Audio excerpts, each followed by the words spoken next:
আগামী 8ই মার্চ গোটা বিশ্বে মহাসমারোহে পালিত হবে আন্তর্জাতিক নারী দিবস। এই প্রেক্ষাপটে সংগঠনের উদ্যোগে রাজধানী টাউন হলে নারী দিবস প্রতিপালনের উদ্যোগ নিয়েছে মথার মহিলা সংগঠন TWF। রাজধানীর রাজবন্দরে বিশেষ সভায় নিয়ে এই সিদ্ধান্ত ঘোষণা করতে সংবাদ মাধ্যমের মুখোমুখি হয়েছিলেন সংগঠনের নেত্রীরা। সংগঠনের পক্ষ থেকে জানানো হয়েছে গোটা রাজ্য থেকে তিপ্রাসা মহিলাদের সমাগম হবে এই কর্মসূচিতে। এই কর্মসূচিতে আসা সমস্ত মহিলাদের খাওয়ার ব্যবস্থাও করা হবে সংগঠনের তরফ থেকে।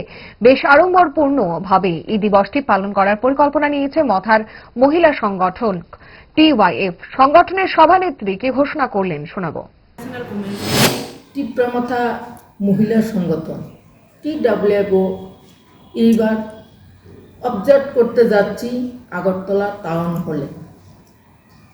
সেই টাউন হলে আমি অনুরোধ করব ত্রিপুরা রাজ্যের সমস্ত মহিলাদেরকে, সমস্ত নারীদেরকে, শুধু তিপ্রাসা মহিলা নয়, এই আন্তর্জাতিক নারী দিবস নারীদেরকে সম্মান জানিয়ে দিবসটা পালন করা হয়।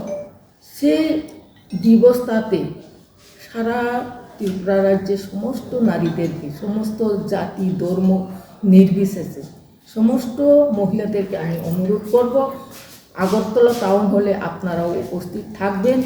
ডায়েট যতই রেস্ট্রিক্টেড হোক না কেন, ওয়েদারকে তো আর রুটিনে ফেলা যায় না। But if there is a problem, 5 দশক ধরে গ্যাস, অম্বল ও পেটের সমস্যার একমাত্র সমাধান গ্যাস নল।